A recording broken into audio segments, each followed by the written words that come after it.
mulai bertemu penonton dari Busan, kemudian di JAV, kita juga sudah ada beberapa nobar. Sampai saat ini saya sangat happy dan karena sambutannya cukup positif. Saya harapkan film ini menjadi ruang reflektif, ruang dialog, dan juga mengenai keluarga, mengenai komunikasi, dan juga di tengah teknologi yang sangat-sangat cepat saat ini. Mudah-mudahan film ini di surat cinta untuk keluarga Indonesia. Ya, terima kasih Mbak Shanti. Kita juga pengen tahu dong Mbak Shanti gimana caranya sih menghadirkan sebuah tema dan cerita yang personal namun juga beresonansi secara luas, karena kita tahu ini kolaborasi tidak hanya dengan teman-teman sineas Indonesia tapi juga dengan berbagai negara juga terlibat. Silakan.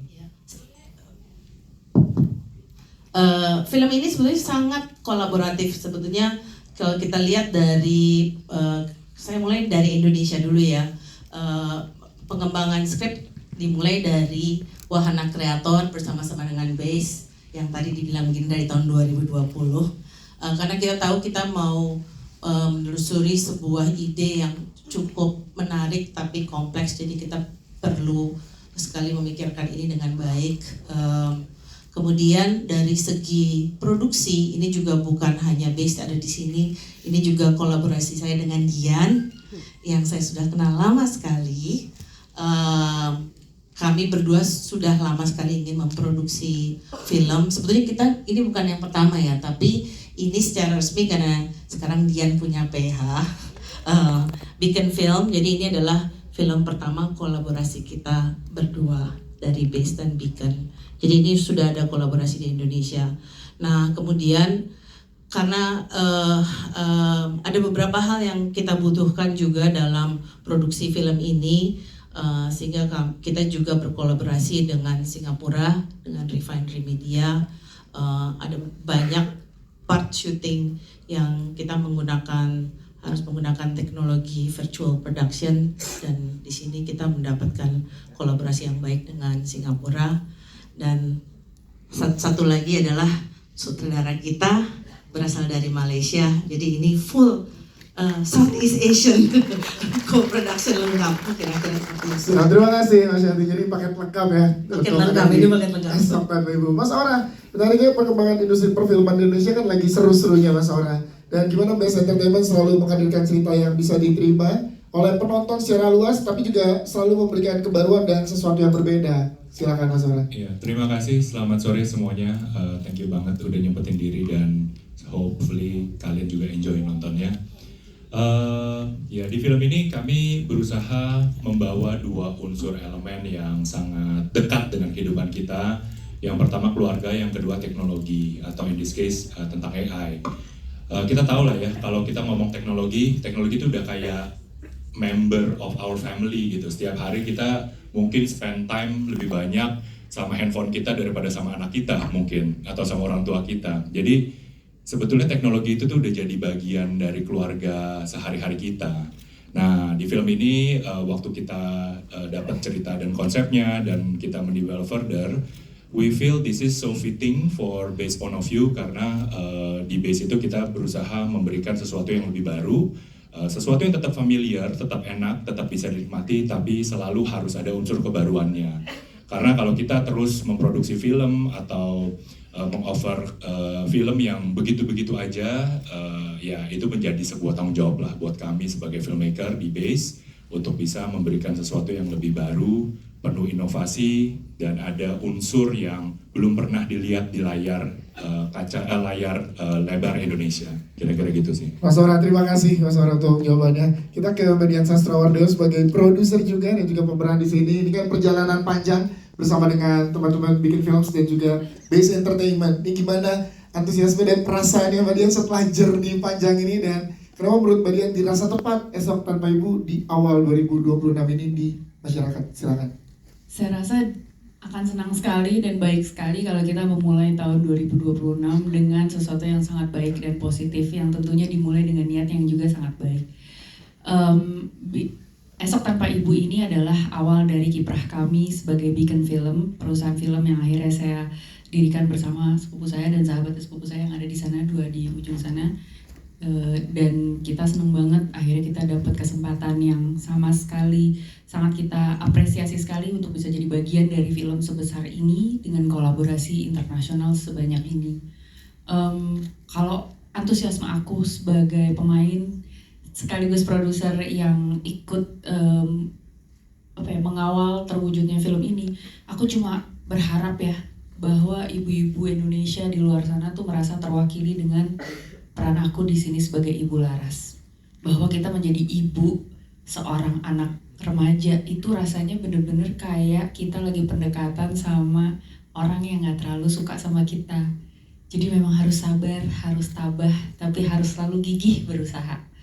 Dan yang pasti aku harap film ini bisa menginspirasi keluarga-keluarga Indonesia untuk menjadi lebih bonding lagi antara orang tua dan anak, anak dan orang tua, dan memperkuat lagi hubungan antar manusia di era saat teknologi dan screen time sudah sangat dekat di kehidupan pribadi kita.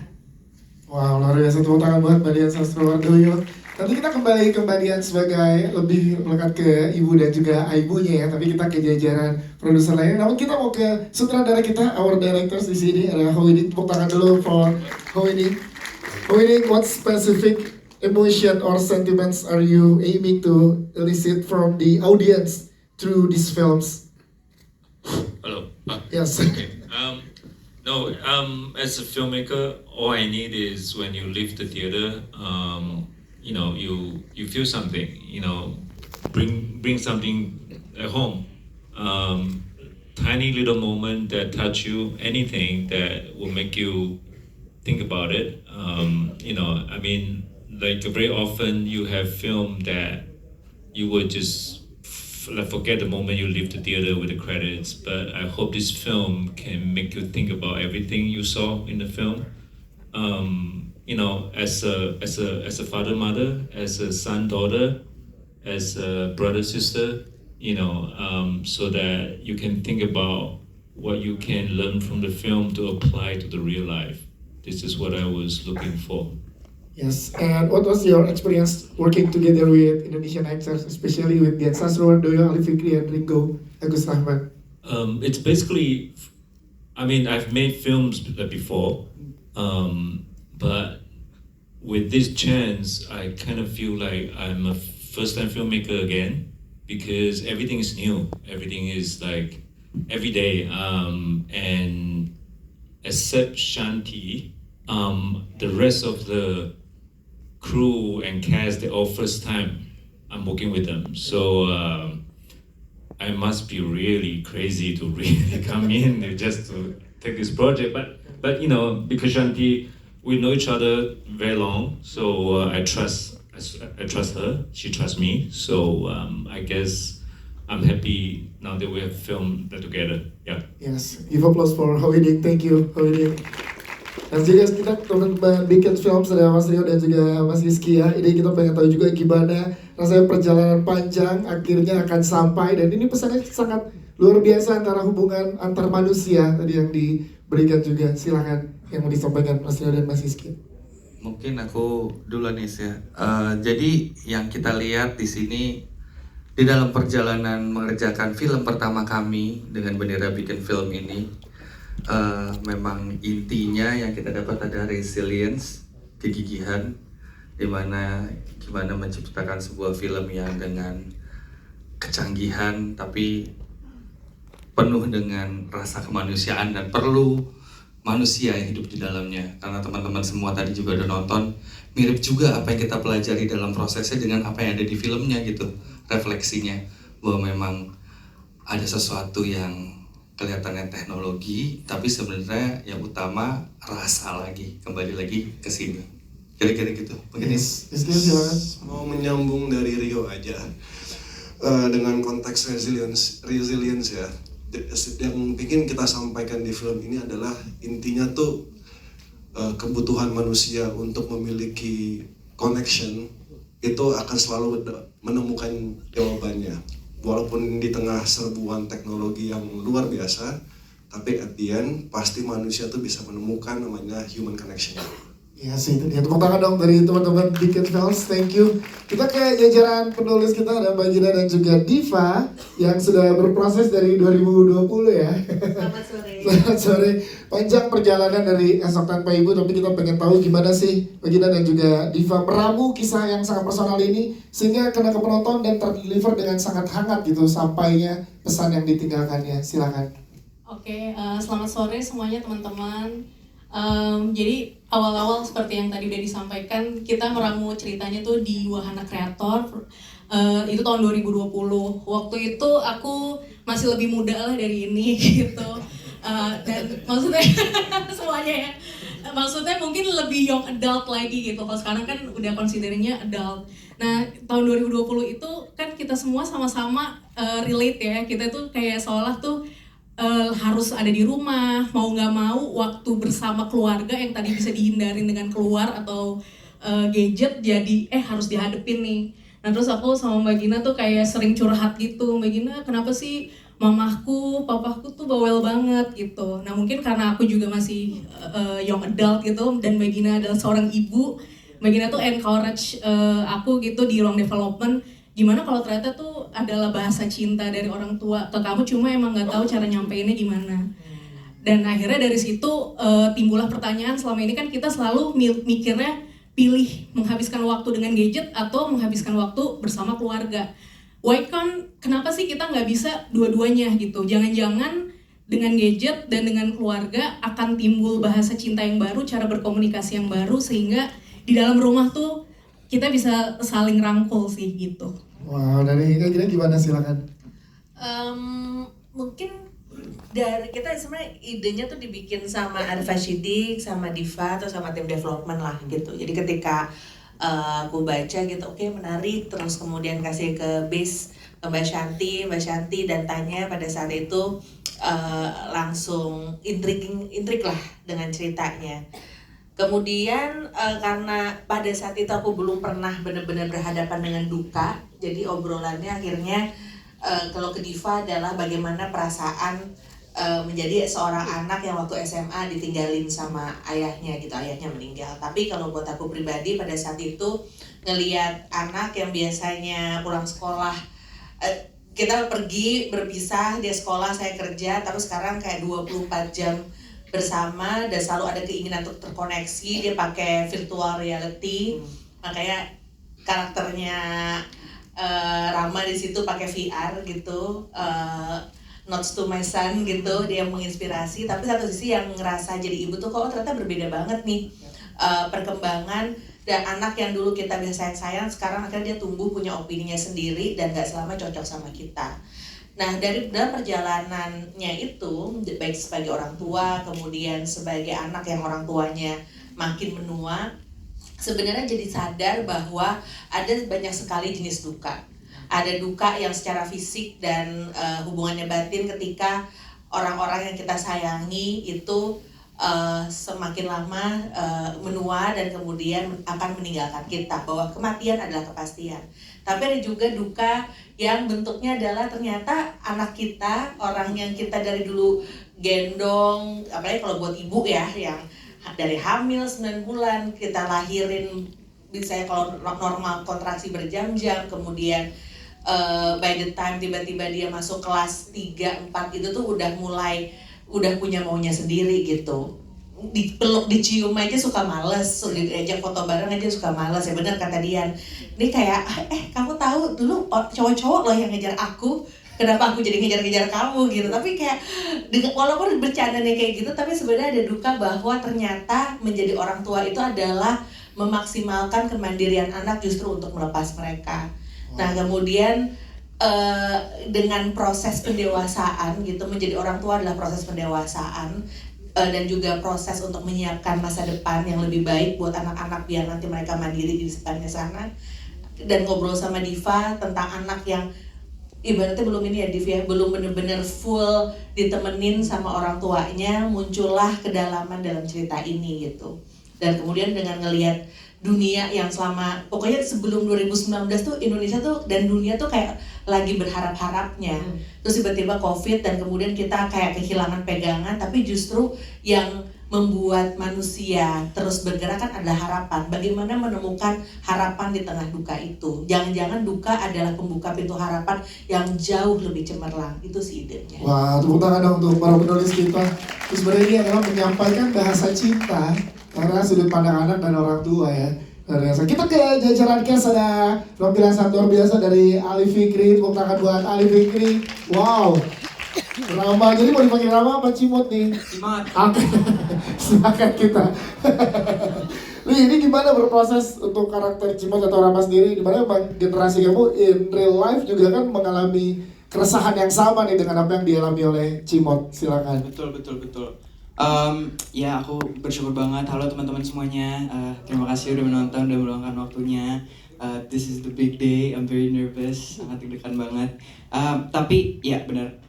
Karakter Cimot menurut aku sangat dekat sama diri aku sendiri karena benar anak-anak zaman sekarang itu kan sangat terlibat dengan AI kan. Menurut aku wajar banget kalau kita tuh anak-anak remaja tuh kadang nggak tahu mau ngomongnya ke siapa atau cara ngomongnya gimana. Jadi menurut aku perasaan itu valid dan film ini meng-capture perasaan itu dan ngasih tahu ke kalian kalau perasaan itu valid gitu. Ya, ini kan akan juga ditonton tidak hanya dengan teman-teman milenial seperti kita, tapi Gen Z dan juga Yes. ya, apa yang akan menonton. Yes, Nah, benar. ada pesan apa nih untuk kamu, untuk teman-teman seangkatan yang nantinya akan nonton Esok Tanpa Ibu yang mungkin saat ini masih punya kecanggungan berkomunikasi dengan orang tua? Menurut aku buat anak-anak seumuran aku untuk nonton film ini adalah refleksi diri mereka sendiri sih. Karena film ini bukan cuma tentang AI, tapi juga tentang keluarga, tentang kebersamaan, tentang cara berkomunikasi sama orang tua, keluarga. Jadi menurut aku ini adalah tontonan yang bukan hanya seru, tapi juga sangat menyenangkan dan bisa berbagi ilmu sama anak-anak Gen Z. Gen Z ditebelin ya teman-teman di Gen Z. Karena ada yang nganggep aku Gen Alpha. Alpha kali. Enggak, aku bukan Gen Alpha, Ibu. Oke, baiklah, oke. Tuh kan, kadang-kadang tuh emang ibu tuh cringe banget. Oh my god. Nah, ini menarik lagi. Li, gimana Nggak di berproses? rumah, nggak di film begini juga ya ternyata sama anak dibully.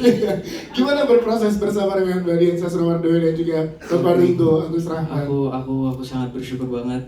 Aku kayaknya nggak bisa kepikiran kalau yang jadi ibu sama bapak diganti itu aku nggak tahu gimana. Tapi aku mau bilang terima kasih sama bapak sama ibu untuk selalu hadir, selalu ngajarin aku banyak banget hal. Aku belajar banyak banget dari kalian, kedisiplinan di set, profesionalisme kalian, dan kalian tuh ngasih aku ruang aman untuk belajar. Dan aku harap hubungan kita ini, hubungan hangat ini, kebersamaan kita akan langgeng sampai nanti akhirnya sampai aku gede. Amin. Amin. Ali Fikri, thank you Ali Fikri. Kita ke Bapak Ringo Agus Rahman. Ya aku juga sebagai Gen Z sih seneng banget ya. Enggak. Aku Gen Z. Bapak tuh keren deh, selalu setiap ngomong Aku Gen Z orang-orang ketawa. Bukan, aku Gen Z versi baru aja. Gen Z kan ada banyak tipenya. Iya, ini Aku Gen Z tipe yang lain lagi. Iya. sudut pandang seorang bapak sangat penting di sini. Banyak calon-calon bapak yang ada di sini juga bahkan hadir. bapak Yang juga. udah bapak hadir. Iya. Dan ternyata yang paling penting adalah hubungan antar manusia. Kecanggungan antara bapak dan anak cowok tuh kayak sering terjadi deh Bapak Ringo. Betul, Nah, kalau gimana? mau berkaca sama diri sendiri, sama kali ya teman-teman seangkatan kita juga punya bahasa apa ya, kadang susah ya. Kalau ngomong sayang, kok geli gitu ya. Lebaran cukup dengan salim aja, bentar lagi nih salim terus minta maaf lah gitu. Kalau bule-bule kan keren ya, I love you dad. Gue kayak, kagok lagi gue. Dan sebenarnya itu tuh alasan selama ini gue mempelajari kehangatan itu memang dari banyak film, dari film-film yang gue lihat waktu kecil. Oh, kehangatan gini ya, bentuk kehangatan yang biasanya tuh gini ya gitu. Jadi kenapa akhirnya gue mau terlibat? Jadi film keluarga ini adalah sebuah warning lah buat gue, sebuah warning kalau misalnya ini tuh bisa terjadi sama lo juga. Gue punya anak kecil sekarang, nantinya jadi remaja, bisa jadi gue juga kehilangan koneksi kalau misal gue tidak mau benar-benar memahami dia, menyerahin semuanya sama istri, terus beres lah, nantinya gue akan sulit berkomunikasi juga seperti kebanyakan bapak-bapak yang punya ego tinggi gitu. Kita semua bisa terjebak ke dalam lubang yang sama. Gue pikir seperti itu ya Dias, yang rumahnya di depan. Gue akhirnya paham kenapa lu banyak MC acara film di sini, karena rumah lu di depan, gampang dipanggilnya. Pak Ringo, kita bahas Oh iya, sorry. Sorry. Enggak, karena kan MC lain tuh jauh dari rumahnya. Ada yang di BSD, di Tangerang, jauh. Iya, Dia cuma di depan doang, pantesan banyak Cok filmnya. Mari kok karakter bapak kita balik. Iya, sorry. Dia dekat, iya. Makasih dia, bagus tapi selain itu memang bagus. Makasih. Saya jadi lupa mau nanya Pak Rigo. Ya ada momen buat Bapak Rigo merenung nggak saat menjalani proses sebagai Bapak di sini? Ada banget. Kalau berkaca sama kehidupan sendiri, kebetulan generasi gue kebanyakan gue lihat dari gue dan teman-teman gue adalah mereka mempunyai bapak yang giat sekali bekerja. Mempunyai ibu rumah tangga, ibunya anak-anak kan selalu ngurusin urusan rumah gitu. Bapak bekerja dan kadang-kadang ada bapak yang terlalu percaya sama istrinya untuk urusan rumah tuh pasti beres gitu. Sehingga ketika ada permasalahan komunikasi dan apa, terlalu mengandalkan istri. Namun pertanyaannya kalau misalnya istri lagi nggak ada Pak, entah karena sakit seperti di film ini, atau misalnya lagi harus keluar kota ngurus mertua atau bagaimana, siap nggak? Kebanyakan bapak-bapak sulit tuh. Ini ajak anaknya berdua pergi sama kamu tanpa aku. Itu kalau di sebagai bapak-bapak kayak uji mental men, gitu. Iya kayak uji mental. Gue siap kalau sama anakku yang pertama, sama anakku yang kedua belum lagi. Karena dia tantrum, kadang-kadang bisa tantrum, bisa apa. Tapi akan. Nanti gue akan melewati itu. Jadi ya bagaimana gue momen-momen sendiri, merenung segalanya. Gue mau jadi ayah seperti apa, gue mau jadi suami seperti apa. Semuanya banyak terjadi di proses bikin film ini. Yes. Sekarang tidak hanya hubungan antara bapak dan anak yang jadi perhatian, terutama saya tadi pada saat menonton adalah hubungan antara suami dan istri. Iya. Itu juga luar biasa yang diberikan di sini. Itu kan bahasa sehari-hari. Kamu aja lah yang ngomong lah, kamu beres gitu. Kalau sama gue ntar berantem lagi gitu, ntar mood nggak enak mau kerja gitu ya. Untuk bapak-bapak di luar sana yang akan menonton dan suami-suami di sana yang mau nonton, ada pesan nggak dari Bapak Rigo? Ada gitu loh. Silakan. Bapak-bapak jangan kalau mau percayakan semua sama istrinya, ikut terlibat juga, entah sesibuk apa. Paham sekali hal itu sulit. Hey, justru hal sulit dan kita tembus dan menyelesaikan itu adalah ujian bagi para suami dan bapak sesungguhnya. Tentu kalau saya kenapa terlalu percaya di film ini, nah kamu aja percaya aja sama ibu kamu, istri saya Dian Sastro. Apa yang tidak bisa dilakukan Dian Sastro. Nah, jangan mengandalkan bapak kamu, ibu kamu Dian Sastro. Tepuk tangan dong Bapak Rigo Agus Raul. Sebenarnya di dialognya yang tertinggal ya. Ada. Aku tuh gak pernah bisa ngomong sama bapak. Jelas, karena ibu kamu Dian Sastro. Kamu gak butuh apa-apa lagi. Kamu bahkan kaos kita mau pakai kaos Dian Sastro ini ada. Dan ini boleh lihat kaosnya, dan ini fun fact-nya adalah hasil jepretannya Bapak Rigo. Saya, dan ini hanya ada 3 di dunia. Ya. Sudah mendapat izin dari ibu. Saya izinnya mencetak 2, tapi ternyata tukang cetaknya cetak 1 lagi jadi 3. Dan ini bukan bajakan karena sudah disetujui ya. Yes. Tidak dijual di mana-mana teman-teman. Siap, kecewa dengan dijual bukan di mana-mana.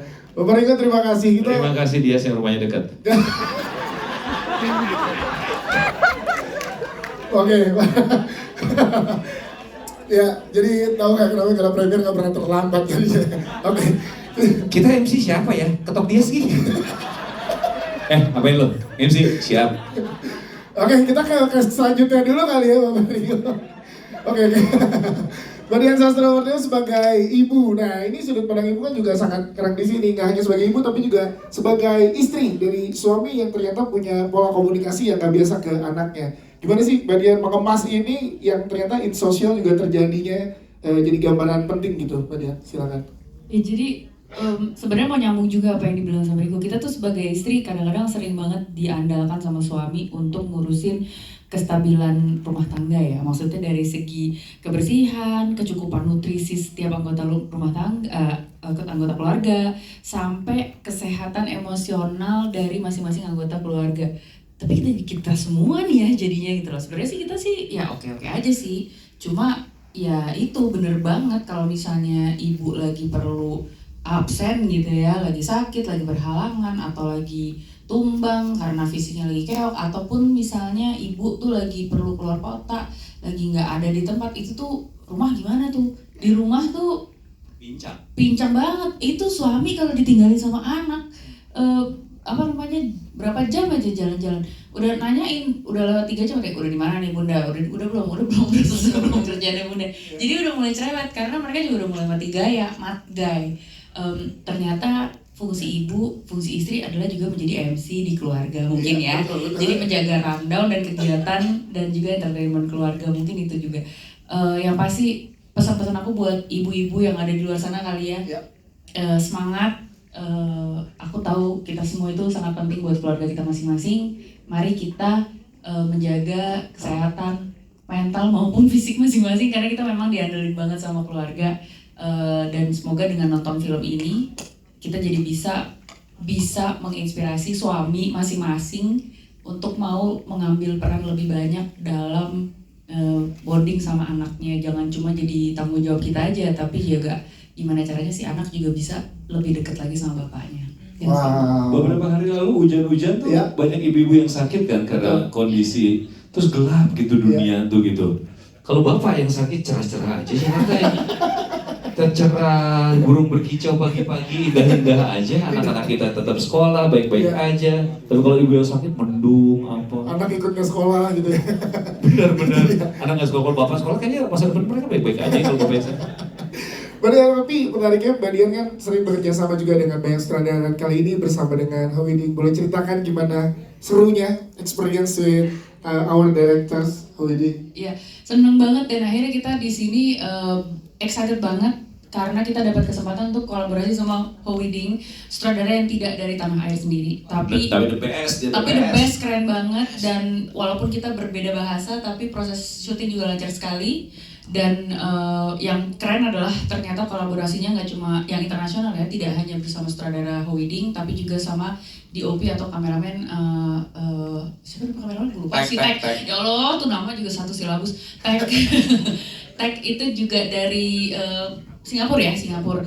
Menurut aku ini menarik banget teman-teman karena ini udah menunjukkan satu fakta yang perlu kita apresiasi bareng-bareng. Bagaimana filmmaker Indonesia sudah bisa berkolaborasi dengan filmmaker regional atau internasional dengan sangat mudahnya. Berarti kan itu menunjukkan sebuah skill dan kompetensi yang sudah par atau sudah sama gitu, udah bisa nyambung, udah bisa incun, udah bisa kerjasama dengan mudahnya dengan itu. Dan aku dengar kayaknya Widing seneng banget syuting, you really like shooting in Indonesia. And certainly not gonna be the last, right, Widing? Yes. I believe at one point dia bilang dia so happy syuting sama aktor-aktor Indonesia karena dapetnya Ringo sama Ali yang jago-jago banget langsung jadi. I think he feels so lucky dapet aktor kayak gini. Tapi is it true that you feel so lucky that you have actors like Ali and Ringo for your film in Indonesia? Yeah, and I also feel lucky to have you too. Yes. It's a perfect combination for first time. I'm so worried I might not get this, the same opportunity again. But I'll try my best if I ever come back to shoot the movie again. Yeah. Iya sih, itu dia. Tepuk tangan dong teman-teman. Menebalkan apa yang dibilang Bapak itu ya. Aktris gue Dian Sastrowardoyo, aman. Apalagi lo butuhin, udahlah. Siap. Kita ke Nura Datau, Aisyah Nura Datau. Nura, kita pengen tahu juga di sini kan sebagai orang yang jago teknologi dan lain-lain, kamu mengeksplorasi gimana dan juga mendalami karakter ini gimana, Nura? Silakan. Halo teman-teman semua. Aku untuk mendalami karakter ini sebenarnya karena aku sangat jauh dari teknologi, aku tuh kebetulan cukup gaptek ya. Jadi aku banyak ngobrol sama teman-teman aku yang emang dia orang teknologi, yang emang kerjanya tuh IT gitu-gitu. Dan aku banyak belajar tentang bahasa-bahasa coding dan gimana sih cara hacker tuh berfungsi gitu sih. Ya sekarang tadi tapi juga ditebelin dengan kamu sebagai hacker, tapi ada satu kata yang bikin ternyata ada hubungan antar manusia sebagai support system ke teman. Nah, kamu menganggap support system yang diperankan oleh kamu seperti apa sih pentingnya untuk teman yang sedang berduka? Sebenarnya menurutku Zila juga karakter yang memang gak terlalu punya support system keluarga yang utuh ya. Tapi batasan-batasan yang udah terlalu berlebih gitu loh, secara kan di situ ada di filmnya udah pada nonton, memang aduh aku jadi takut ngomong deh takut spoiler, tapi maksudnya udah nonton tapi takutnya kesebar. Tapi ada yang lagi live, jadi mungkin lebih hati-hati nanti. Oke, ya intinya Zila memang saat sudah berlebihan teknologi digunakan pun di situ dia mulai sadar dan mulai worry. Jadi memang gitu. Aduh, sorry teman-teman. Aman, karena tadi kalau mau lengkapnya dan lebih ini lagi nanti pada saat ini teman-teman yang lagi nonton live di rumah dari sosial media bisa dilihat mulai 22 Januari nanti ya. Siap. Nur Adana, terima kasih. Kalau teman-teman udah nonton kan, kalau yang lain belum takut ke spoiler. Jadi di proses ini Manura seringnya nongkrong di ITC sama service HP ya. Terlalu teknologi. Coding, teknologi, ya. Kamu bisa bongkar reparasi HP udah bisa ya? Jujur sempat nongkrong dan melihat orang-orang nge-coding di ITC tuh aku sempat. Oh, kan ada juga kayak temen aku ngasih yang underground. Iya. Yang gitu-gitu aku cukup sempat visit lah hacker. Bergaul sama hacker lumayan. Terakhir handphone yang Bapak Rigo ganti LCD tidur. Ganti LCD Nokia gua tuh digantiin langsung sama dia. Siap, Turan, terima kasih. Kita ke Bima Sena sebagai Robert di sini. Karakter yang luar biasa. Di luar sana nyawa kamu sebagai Robert ternyata banyak apa? Anak pramuka. Berani anak pramuka ini ya. Dan tadi ada performance. Kan ternyata di sini kamu di challenge untuk jadi Robert yang ternyata konyol gitu ya. Nah itu gimana Bim pada saat menerima tawaran ini Bim? Silakan. Selamat sore semuanya. Makasih udah nyempetin waktunya. Jadi Robert ini adalah karakter, kalau menurut aku sendiri dia memang karakter yang lucu dan konyol. Tapi menurut aku itu nggak dibuat-buat karena emang jadi Robert sendiri ini adalah karakter yang beneran aware sama dunia perkembangan AI. Dia juga yang mungkin agak takut gitu ya, karena dia adalah temen yang sebenarnya agak protektif juga ke si Ramanya ini, karena dia juga tahu seluruh masalahnya. Jadi buat untuk menjadi konyol ya aku harus tanamin ke diri aku kayak oh yaudah I'm just being myself, karena ya aku harus pura-pura takut dengan AI dan segala macem gitu. Tapi ya ini sangat menyenangkan sih ya untuk buat mencari untuk menjadi konyol kayak gitu sih. Ya, salah satu yang diingat juga kan cara kamu berbicara agar tidak terdeteksi. Dan bernyanyi, itu gimana sih? Teman-teman di sini pengen kamu dengar langsung dan ini kita akan klip sebar ke TikTok. Coba dong Bim, boleh setuju ya? Tuh. Ini orang bisa nyanyi kayak gitu tanpa menutup hidungnya loh, langsung. Coba Bim, silakan Bim. Ayo Bim. Mungkin sama bapak kali ya berdua ya tadi. Kita nyanyi rumahnya. Mungkin dong, bener dong. Boleh. Let's go. Hanya bilik bambu tempat tinggal kita, tanpa hiasan, tanpa lukisan.